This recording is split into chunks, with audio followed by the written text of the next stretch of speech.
I'm Jack Kennedy, and we're here to bring you the latest in MMA.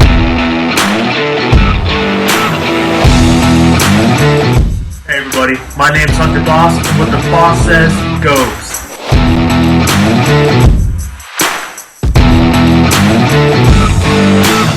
What is up everyone, my name is Keelan McNamara, and you already know what time it is.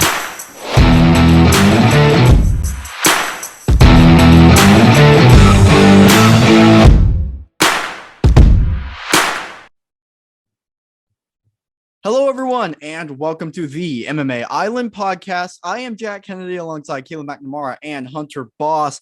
And today we have a very special guest joining us, Reese Watkins. Thank you so much for joining us today. Yeah, man. Thank you for having me. Of course. So let's go ahead. First thing I wanted to ask you, right? You have a very good amateur record. You're an amazing fighter. I want to know if there's any fight news. Do you have any fight news to break? Who do you want to fight next? When? Where? What do you think? I've been offered some fights because I'm at school right now. I'm up in DC. Mhm. So, I gotta get through this semester first before I can take another fight. And the semester's almost over. I'll be done in a month. But I've actually been offered like 4 fights since I've been up here. I've been offered like a couple from Island Fight and then some other Island Fights and some other promotions. So as soon as I get back to Atlanta, which is in about a month, I'll accept something and I'll probably fight in like July. Awesome. Yeah. That's awesome. Yeah. I have a quick question too. Reese, I've been following you on social media for just a bit now, but I can already tell that you are developing somewhat of a cult on social media. Big following, everyone's behind you, Reese. And I just gotta ask you, what does that mean to you as a fighter that, like such a young fighter and getting their start going and being on social media and already having this presence there? It's cool. It doesn't, I don't really think about it until it's only happened like a couple times until someone recognizes me. I was training a couple times at 50-50 and like some guys like, oh, you baby goose. I'm like, what the hell? What the fuck? Because since you have actually like famous fighters there, like people like in the UFC and like he came and like asked me, I'm like, this is weird. So I don't really think about it. I don't really think about it really because I use it. It's like a way where it's almost like a big community where I just joke around with everyone. So it doesn't really like affect me till like someone actually like recognizes me or I'm about to fight. Then I'm like, oh God, I have all these people who are like gonna watch and want to know like what happens. Yeah. So it is pretty cool though. I'm really grateful for it. Yeah. Shout out baby goose. Yeah. Well, yeah. Let's go ahead and transition to the news, right? Let's get started with that podcast. So Alex Pereira versus Sean Strickland, loosely booked. I'm not sure if it's official yet, but they've talked about it. Reese, what's your opinion on this matchup, and who do you think wins? Man, I mean, I got Alex Pereira. I'm a big Alex Pereira fan, and I also, Sean Strickland. He's like a point fighter, kind of. It's really weird. Like his persona is, it's so like aggressive, or like his like who he is. But when he fights, it's he's super like kind of cautious almost. And I think Alex Pereira, is his super good kickboxing experience, and that's just like different. And even though he got hit a lot in his last fight, I feel like Sean Strickland's gonna try to take him down. So I got Alex Pereira, but I got Alex Pereira, but I see like Sean Strickland, going for singles and doubles because I don't think anyone really wants to stand with Alex Pereira. Gotcha. You know what, Reese? I'm gonna have to 100% disagree with you here. I got Sean Strickland one of this. I think this is too big of a step up in competition for Alex Pereira. We saw what the grappling was like against Bruno Silva, and it wasn't fantastic. And with a grappler like Sean Strickland, I know we don't see it much in the UFC, but we've seen it in Fury and we've seen it in other organizations. Sean Strickland can grapple. He may not do it often, but he can. And the striking as well. I see Sean Strickland winning on the feet striking. I think Alex Pereira is great at fighting on the outside, but Sean Strickland's so good at just getting in your face and managing that distance. I don't think there's any spot in the fight that I think that Sean Strickland won't beat Alex Pereira. I know it's a huge huge shout here. Might be some bad news, might be some bad intel. Who knows? But that's my call because that's how I see it. Even on the feet. I mean, even on the feet. Yeah, because I mean, he did get hit a lot, and his grappling is not the best. But because what he trains is, he's out there with Glover Teixeira, right? And I feel like, I feel, I feel like his camps have got to be that he knows that most people are going to want to take him down. Or most people are going to want to get on the inside. So I feel like that experience of training with Glover, and with those guys, I feel like his camp is going to be really like hyper focused. But I do agree, it is a big step up. It is a really, really big step up from, because he doesn't have a lot of MMA fights. Doesn't he have like he's 5-1? So yeah. And so that is a huge step up, super fast. But yeah, I can see it. I can see it. Yeah, it's a bit of a weird situation, but Reese, I am on your side in this. Worry not. You do, of course, have a loyal supporter of the Baby Goose Army, and I am with Reese on this. Look, it's a very interesting matchup for all the reasons that both Reese and Hunter have just mentioned, but there are a couple of grey areas that I do think go in favor of Poitin Pereira. And the most recent example I could think of is actually Sean Strickland's last fight against Jack Hermansson. The problem with Sean Strickland is that he is kind of like the human version of Trevor from GTA, which I kind of love and I hate at the same time.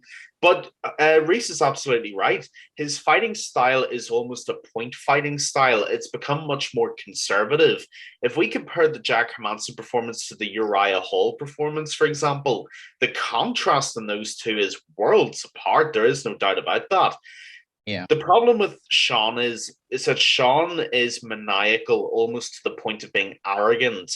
And what I mean by that is when it came to the Uriah Hall fight and when it came to the Jack Hermansson fight, the only similarity was the disrespect that he gave both guys stand up in terms of standing right in front of them and just trying to push them back.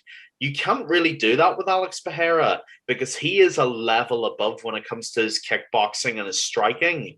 Now, look, Alex Pereira's deficiencies in wrestling are obvious. I'm not going to deny that. They're there for everybody to see and judge.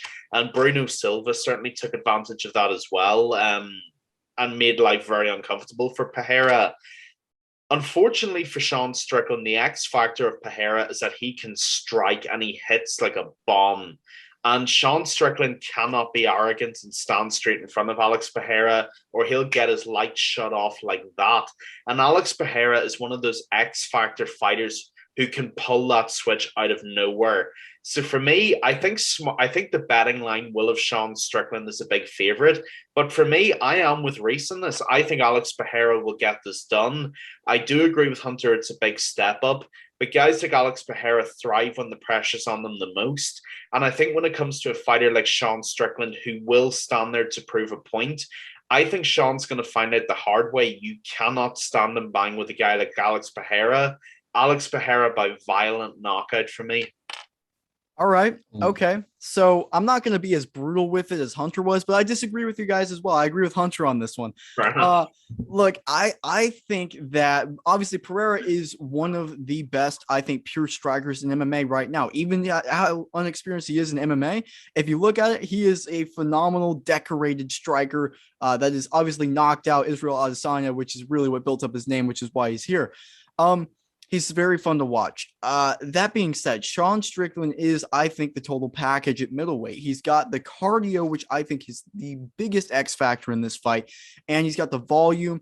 And obviously, he's got superior grappling as opposed to Alex Pereira.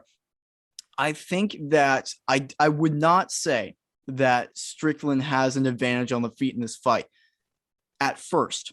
However, as the fight goes on, Strickland's Kayleen, so very interesting you mentioned this. You said something about how Sean Strickland backs people up. His style is you goes forward and backs people up, like against Uriah Hall, which is how he typically fights. He doesn't typically fight how he fought against Jack Hermansson that last time. I truly think he pulled it back a bunch because of Jack Hermansson's one way to win the fight was to get the takedown and get submission. So I think that's why he was being more conservative in that fight. And he even mentioned that in the post-fight interview. So, typically, he goes forward and just bangs. Now, early in the fight, I don't think he can get away with that because Pereira will be sharp. However, as the fight goes on and as the grueling pace is there, and he will be clinching him, even if he doesn't take him down, just holding him against the octagon will drain his cardio, stuff like that. Pereira is going to be going against a level of opponent which he has never faced before in his MMA career, not just UFC, MMA career. He'll never face an opponent like Sean Strickland. So obviously, this is the litmus test to see if Pereira can keep going forward. I think that Sean Strickland will be able to use his grappling and his cardio to tire out Pereira a little bit after round one, to be honest with you. I think Pereira is going to be gassed with the style of fighter that Sean Strickland will be. And I think his key to victory here, which is why I'm picking him, is actually backing up Alex Pereira and winning on the feet, because I think Pereira will be more tired. His chin will be more exposed. He's such a great decorated kickboxer, but in MMA, it's so tough to close the distance, especially against a guy like Sean Strickland, who's always coming at you. So I think Strickland might back him up and just wear him out. I don't know if it'll be a finish or a decision, or he'll just get taken down, because we really haven't seen Alex Pereira in the deep waters. But in my opinion, after watching his first 2 UFC fights, Alex Pereira's first UFC fight, phenomenal finish. But the whole first round, he lost that round. His second UFC fight, I was really not that impressed. I mean, he obviously is so good on the feet, but whenever you're facing someone like Sean Strickland, who's going to have that ability to defend on the feet, at least decently, I think that's trouble for Alex Pereira, and I think it's a bad matchup. So that's why I'm agreeing with Hunter, and I'm going to go Sean Strickland by something as my early prediction for this fight. Yeah. So let's go ahead and transition to the best of the best. And today we're talking Petr Yan facing Aljamain Sterling coming up. What a fight that's going to be. Will Petr Yan struggle without his corner? Reese, what do you think? I think you will, just because the language barrier, especially like, fighting with a new corner, those are people, that you get into a camp with. Yeah. But I think it benefits Petr that his style is like, it's pretty simple. Like he just goes forward and presses people. So I think it'll be a closer fight than the first one. Because like a lot of people don't remember the first round at least was pretty close. Yeah. So I think it's gonna be a closer fight, but I still have Petr winning because with Aljo, he has really good kicks and he has really good wrestling, but his hands are kind of suspect, like that in between part. And I don't think that he'll be able to compete with wrestling and kicking, especially like wrestling and big kicks. Those are the two most tiring things that you can do in MMA. So I think round 3, we'll start to see him slow down significantly. And I think that's when Petr will turn it up and eventually get a finish. I agree. Yeah. I agree full-heartedly. I think that the language barrier is going to be the most difficult challenge here for Petr or Yan. I'm going to call him Yan because it's so much easier. I think Jan's language barrier is definitely the most difficult challenge here that he's going to have to overcome. Reese, you're 100% right in what you just said there. It is a bit simple almost on like a surface level almost. It's simple striking. It's nothing too intense, nothing too crazy. He'll throw spinning wheel kicks every now and then, and he'll go for the single leg trips. But when it comes down to it, it is pure boxing. So I think that Yan will still be able to tough out the difficult waters here. I think Yan will be able to still perform very well. I just think that the first 2 rounds are going to be a little more slow because he's going to need more time to adjust and actually learn what he needs to do without his corner telling him what to do. Yeah, I think Reese and Hunter both made some amazing points there. Do I think the coach issue is going to be an issue for Petr Yan? Absolutely, yes. Jan obviously has a very established team and he loves working with them, and they've been at the core of his domination of the bantamweight division that we've seen so far. So obviously any new coach coming in such a short period of time is going to be a nightmare. And Reese, obviously being an aspiring amateur fighter, you probably know that better than any of us here. Yeah. However, Petr Yan is a very, very rare breed of fighter. And we actually talk about this a lot anytime we talk about Petr Yan, Reese. Jack has a very famous saying, and I have become a subscriber to it, especially since my boy Corey Sandhagen lost to Petr. Jack has a saying that basically says, Until I see somebody put Petr Yan in trouble, I will not bet against him. And I have to subscribe to that because I thought it would be Corey. It wasn't. Yeah. Everybody thinks it's going to be TJ Dillashaw. I don't think it's going to be either. In fact, I don't think TJ Dillashaw will even do as good as Corey Sandhagen did, but that's a different debate. It's going to be an issue. There is no doubt about that. However, Petr Yan is good enough to go out there knowing what he needs to do and do it. My problem with Aljamain Sterling is it's pretty much everything you actually mentioned, Reese. And I'm glad you mentioned the wrestling point and the deficiency in the striking department.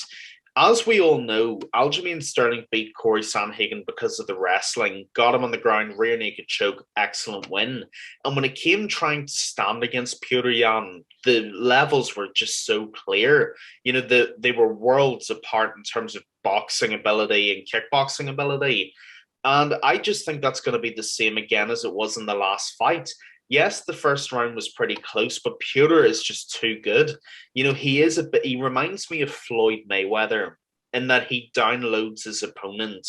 He takes that first round, he absorbs everything they throw at him, and then he computes it into the formula that basically restricts them from using their best skills against him.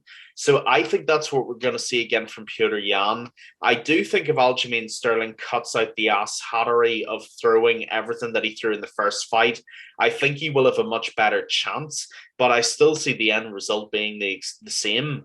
Like Jack said, until I see someone put Petr Yan in real discomfort or danger, I just can't bet against him. So I think Petr Yan's going to win again. Coach issue, no coach issue. I still think he's going to be too good.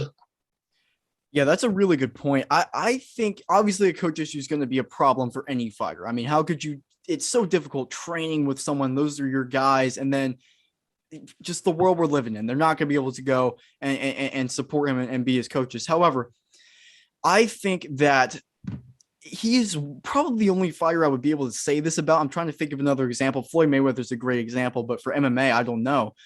Someone that style is not reliant on his coaches. I mean, he is almost his own. Maybe. Maybe a little bit. I don't know. But just the way he's able to go in there, he takes the entire first round almost off. Like he just kind of sits back, strikes defensively, doesn't take any damage. His opponent gets a good start to the fight. That's how he almost loses the first round of every single one of his fights. You know, it's always like, oh, look, this other person's doing kind of okay. And then the second through fifth round, he is like the Terminator. He has scanned you and figures out what he needs to do to beat you. And that comes from a lot of preparation, of course, film study, all of that, which is why and in the split decision moments, coaches are so necessary to have because they see stuff that you can't see and they can help you figure that out. But Petr Yan is a guy that has one of the highest, if not the highest, fight IQ going in MMA right now. And he is able to just analyze the whole thing, not to mention he has also fought this guy before. So this is not an opponent that he's going to be facing for the first time. He's faced him before. He knows what he has to do to get the win. He knows he has superior grappling. It's not submissions, but pure grappling because he took Aljamain Sterling down like 10 times in that fight. Boxing, far away. He's one of the best boxers in the UFC. Striking, defense, cardio. He has all the X factors to get this done, and he should have got it done last time if he didn't knee him in the face on the ground. So I think that for most fighters, it'd be a problem. For Petr Yan, I don't think it's that big of an issue. It's still going to be something to bring up. As far as the fight itself, I think Aljamain Sterling, one of the big X factors in that first fight was his cardio. And I think part of that is his style. A lot of that, like you guys mentioned, a lot of that is his style. I think part of that also was like, that was his first title shot. That was the big opportunity for him. All of the pressure was on him in that moment. And you could see an adrenaline dump kind of happen. You know, you could see him kind of get a little bit demoralized as Petr Yan was coming into the fight. This time around, I think he's going to have a better mindset. And so I think the cardio, while I think it will still be an issue, I don't think it'll be an issue like the end of round 2 and on, like it was in the first fight. I think it might be a round 4 and 5 issue. I think Aljamain Sterling is going to come into this fight a lot more focused. And obviously the fact that Petr Yan doesn't have his corner makes this fight closer than it is. However, at the end of the day, early prediction, I still think Petr Yan has the skills and everything to get it done. So I agree with everything you guys said. And let's go ahead and transition. Yeah. are his corners actually like Cejudo and Sean O'Malley?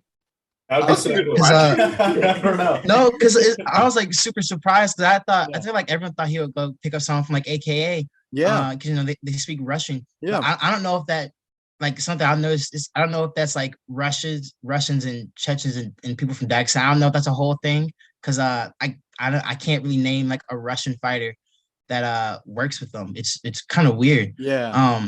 So I don't know if that's a whole thing, but I could have I could have like sworn like, oh, he's gonna go get a wrestler from AKA, like one of Khabib's guys or something. Yeah. Or even like Chimaev is in the States or something like that. Like someone who speaks Russian, who especially like, a wrestler, because I feel like that's the well, at least personally with me, especially like being like a striker, I listen to my or not listen to my coach more, but I need my coach most when I'm grappling. Because that's I'm better at striking. Yeah. And with Piotr being better at boxing and kickboxing, I feel like a coach would be most beneficial for his wrestling. So I was, I hope he gets someone from AKA, but I don't know. I found that it's kind of weird. Yeah. But. Yeah, I'd have thought Khabib would have been the obvious choice. Actually. Yeah, I would have thought Khabib would have been the obvious too. The obvious choice now is Sean O'Malley, of course. Yeah, I mean, I would have guess thought of it, right? Right, like I guess Cejudo because he wrestles, but like Cejudo doesn't speak Russian. Yeah. I don't know if they have anyone out of that camp that speaks Russian either. I feel like other guys speak Portuguese and Spanish. Yeah. So I was super surprised. If he actually has Sean O'Malley. And because especially he may have to fight Sean O'Malley. Yeah. He may have to fight him too. So it's like, what is happening? Yeah. But, yeah, that's actually a really good point too, because especially if he has his back or something like that, like you wouldn't be able to in an arena that loud usually be able to hear your corner. But if you're on the ground and Aljamain Sterling has his back or something in that scenario, that's where the coaches play dividends right there. So that's a great point. Yeah. It actually is, because if you think about it as well with Piotr Jan, if you've ever seen any of his interviews or anything like that, again, I have no criticism of him because he's Russian. That's their culture, way of ours.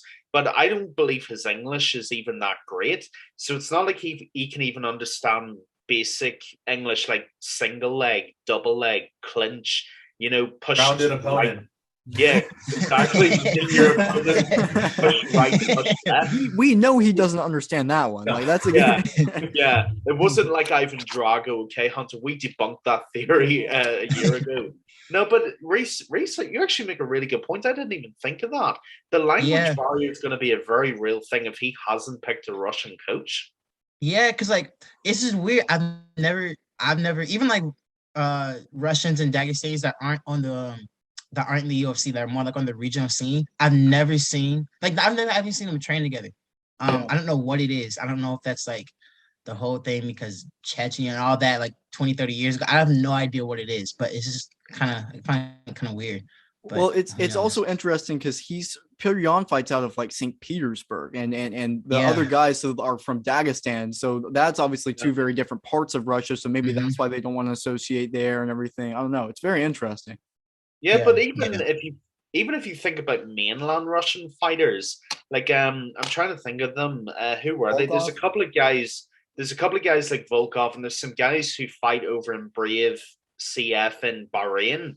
There's a lot of guys out there who are from places like Dagestan and Chechnya who were trained by the likes of Abdulmanap Nurmagomedov, Khabib's late father. So maybe Khabib, or maybe Reese, you actually make an amazing point there. That's something we might actually have to discuss if we ever make a geopolitical MMA show. it must be something to do with the Chechnya thing, because you would think that would be the clear choice out of anybody.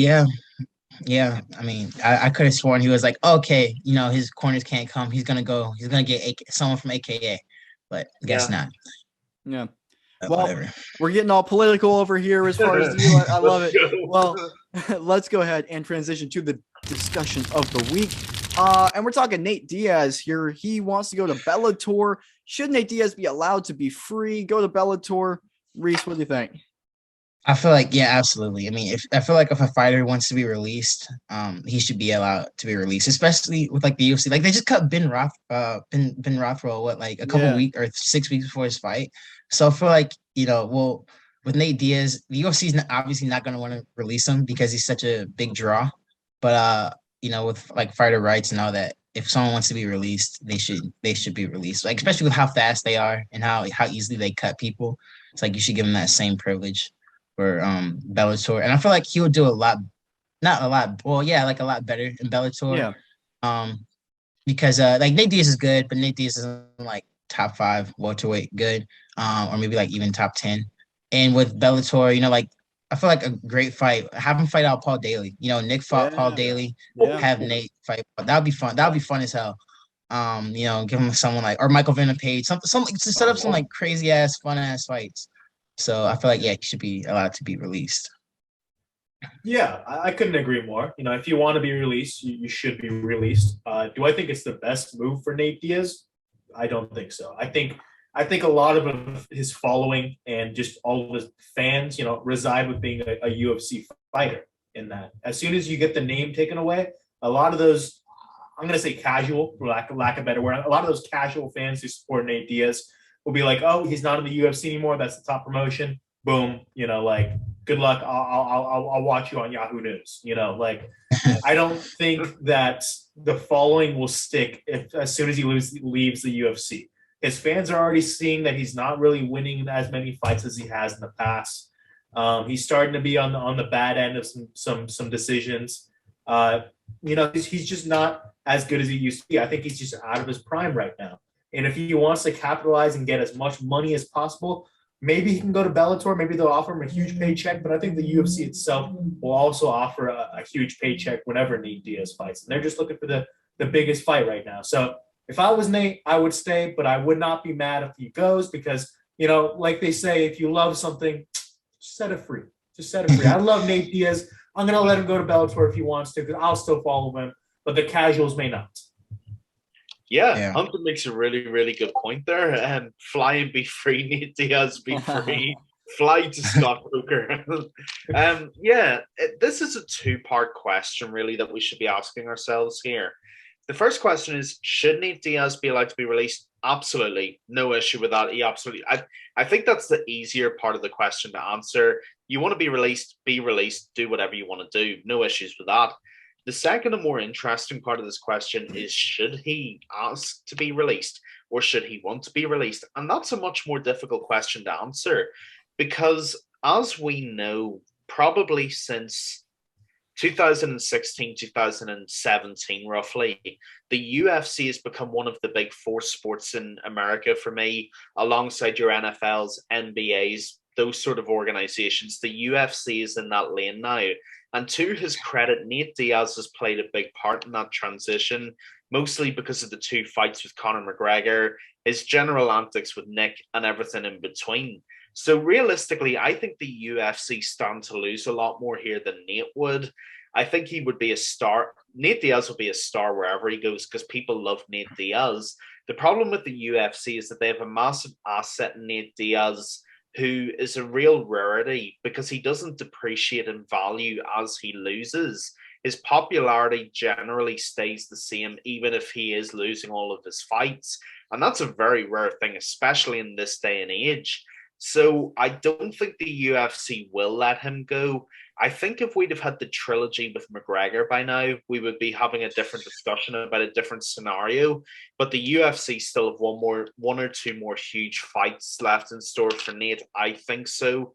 I think there's maybe the Dustin fight and the McGregor fight, and then we're having a different conversation. But right now, if I was Dana White, I would not be looking to let him go at all because there's still 2 massive pay-per-views to get out of Nate. But if we're talking about Nate Diaz individually, he'll do great wherever he goes. He won't necessarily win or be a top 5, but he will draw fans. There is no debate about that. And like Reese said, he took the words right out of my mouth. Paul Daly, MVP, just 2 of many amazing fights in Bellator. Bring Nick over. Who cares? Bring Chris Avila with you, or Chris Avila. I'll watch those. Those would be amazing fights. 2-part question. Should he be allowed to be released? Yeah, absolutely. Everybody should be free to go where they want to go. Would I let him? No, that's a very different conversation right there. And Nate's still a hell of a draw. Yeah, no, I agree with. I mean, how could you disagree with that? I mean, if someone like, it's not only is it just someone in general wanting to be released, it's Nate Diaz, who's a legend of not only the sport of MMA, but specifically the UFC. Someone that, like you guys said, has brought in so much pay-per-view money. He's one of the big three as far as draws go in the UFC, even still today. So that part's easy. Yeah, he should be allowed to do whatever he wants. The thing I want to talk about is how in the world did we get to this spot? Nate Diaz wants to be released to go to Bellator. That's ridiculous. Because of one guard. It's ridiculous. The UFC at first it's like, is Nate Diaz declining fights? But I really is the UFC just not lining up these Diaz fights, because he's asked for fights over and over and over. Instagram posts, I'm ready to go, I'm ready to go, I'm ready to go. So if you're not going to give him a fight, and then you're not going to release him, he's just kind of in a limbo zone there for whatever. I mean, is the money not lining up? If Diaz is just declining every single fight, then why is this even a question? As Dana White in the UFC, you should release him, because that's just a guy who's declining every single fight you're bringing to him. But if you're Dana White and he's asking for a fight constantly, a guy like Nate Diaz, it's absurd to me that we're living in a world right now where Nate Diaz is requesting to go to Bellator. And no disrespect to Bellator, because that's a phenomenal organization, but we're talking Nate Diaz here, who was one of the biggest draws in MMA today and everything. So as far as me, I don't have much to add on to what you guys said, because you nailed it. It's just like, it's ridiculous. Yeah, I feel like the thing to do is to let him, obviously let him fight, book the Conor trilogy, but make it happen at 170. Because Nate doesn't want to cut. Yeah. Conor's talking about he wants to fight Usman. And everyone who actually follows fighting. If Conor beats, which he probably will, Conor beats Nate at 170, that's not like, oh, you're gonna beat like a top contender. But to everyone else, it's like, oh, Conor has 2 wins at 170, book him for Usman, book him for Usman. So it was like somewhat legitimize it, but I'm like, let him fight, book that trilogy at 170. Because I don't know why that's still, everyone still wants to see that fight. Yeah. And Conor's obviously bulking up now. And then he's always talking about, I want to fight Usman, welterweight, blah, yada, yada, yada. And this is with Conor, I feel like Conor's in a spot where you have to give him a winnable fight, because especially at lightweight, who would he fight at lightweight? I feel like everyone in the top 5 of lightweight beats him. So you got to kind of give Conor a winnable fight, because unlike Nate Diaz, he is depreciating, because with his outside his antics outside the cage, and then it's a lot harder to ignore how much of a how crazy and how much of a dick he can be outside of the cage if he's not winning. Winning solves everything, and he's not winning, and he hasn't won in a while. So let him fight Nate. That's a winnable fight. It's a winnable fight for both of them, but more so for Conor. Conor should win that. So I feel like that's the move to make. I don't know why the UFC hasn't jumped in that opportunity, but I don't know. Who knows? For sure. By the way, what happens if Nate wins the trilogy? Where do we go from there? Oh my God. Easy. Oh my God. Yeah. Let Nate do whatever he wants. Let him fight Jorge. I don't care. Nate almost finished let him fight. That's what I thought. Tell Jorge to fight Conor. I don't know why that fight hasn't happened either. That fight would be dope as hell. Yeah. There's actually a lot of great fights that could be made there. There really are. A lot of big fights that don't have to be for a belt that could drive a pay-per-view. But who knows? Nate Diaz. I have a solution. I've got a solution. I want to see what you guys think about this. Conor McGregor, Jorge Masvidal, Nate Diaz, Dustin Poirier, boom. I would go out. I would actually buy that. I would pay all $80, $75. Yeah. I would scrounge that together so I could own that. I would buy that in a heartbeat. Yeah. We'll pay $20. That's an amazing card, Just let it be a card fun, because that's the one thing I really like about One is they put together cards. And, they have the title fights and stuff, but they also have fights that are just stupid fun. They had Shinya Aoki versus Sexyama. They're both old, but that was dope. It was just fun. So I feel like every once in a while, if the UFC just put together a card that doesn't have to have a bunch of title implications, just put together fun fights that people really want to see. Yeah. I feel like that would be a great a BMF card, I mean, dude, if they did a BMF card, with The Rock giving out a belt, I feel like you can bring up, of just a fun card. Yeah. For sure. Like an old school Pride card. Just have a whole bunch Yeah, of like fights that we all book wanna it, see. get the Saitama Super Arena, get the Yeah. old school Japanese lady. Yeah. So Just for the Get in I for forgot do that about that. announcement. I forgot about that. Just for Wanderlei Silva, I need her back again. That, Right.